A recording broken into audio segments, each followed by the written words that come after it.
বন্ধ হয়েছে এই বৃষ্টির কারণে, তাই আমি নিজ অর্থায়নে এই সমস্ত খানাখন্দগুলো ভরাট করে দিচ্ছি।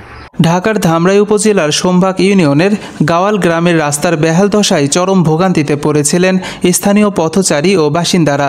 দীর্ঘদিন ধরে রাস্তা খানাখন্দে ভরে যাওয়ায় প্রতিদিন দুর্ভোগ পোহাতে হচ্ছিল শিক্ষার্থী, কৃষক ও রোগীবাহী যানবাহন সহ সাধারণ মানুষদের। এই অবস্থায় মানবিক দৃষ্টিকোণ থেকে এগিয়ে আসেন ইউনিয়ন পরিষদের চেয়ারম্যান পদপ্রার্থী মনিরুজ্জামান মনির। তিনি সম্পূর্ণ নিজস্ব অর্থায়নে রাস্তাটি সংস্কারের কাজ শুরু করেন। স্থানীয় বাসিন্দারা জানান, বর্ষা মৌসুমে রাস্তার দুরবস্থার কারণে চলাচল প্রায় বন্ধ হওয়ার মতো পরিস্থিতি তৈরি হয়েছিল। কোনো সরকারি সহায়তা না আসায় এলাকাবাসীর দুশ্চিন্তা আরও বাড়ে।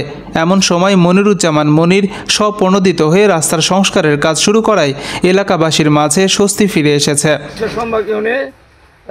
কিছু রাস্তা নষ্ট হয়েছে, বানিশাল গ্রামে এখানে আছে কিছু রাস্তা নষ্ট হয়েছে, এখানে ভালো হয়েছে 2 গাড়ি।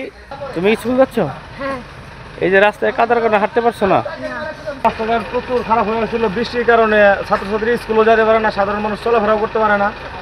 এই আমাদের সোমবাগ ইউনিয়নের চেয়ারম্যান পদপ্রার্থী মোহাম্মদ মনিরুজ্জামান ভাই নিজ অর্থায়নে রাস্তার ভিতরে এই ইটের যে সুরকি ফালায় রাস্তাটা একটু মেরামত করতেছে। সবাই ওনার জন্য দোয়া করবেন। চেয়ারম্যান পদপ্রার্থী মনিরুজ্জামান মনির বলেন, এলাকার মানুষের কষ্ট আমি নিজ চোখে দেখেছি, তাই নিজের সামর্থ্য অনুযায়ী রাস্তার কাজ শুরু করেছি।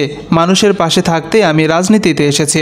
বন্ধ হয়েছে এই বৃষ্টির কারণে, তাই আমি নিজ অর্থায়নে এই সমস্ত খানাখন্দগুলো ভরাট করে দিচ্ছি। আমার জন্য আরও অনেক জায়গায় আমি আদা ফেলাচ্ছি। আজকে গাওয়াল ফেলাইলাম, তারপর বানেশ্বর ফেলাচ্ছি, চরডেটে ফেলাবো, বানেশ্বর পশ্চিম করা ফেলাবো কিছু আদলা। আপনারা আমার জন্য দোয়া করবেন, আমি যেন জনগণের পাশে থেকে জনগণের খেদমত করতে পারি, সেই জন্য আমি আপনাদের কাছে দোয়া পাচ্ছি। এলাকাবাসী আশা প্রকাশ করেন, তিনি নির্বাচিত হলে এভাবেই উন্নয়নের ধারা অব্যাহত থাকবে।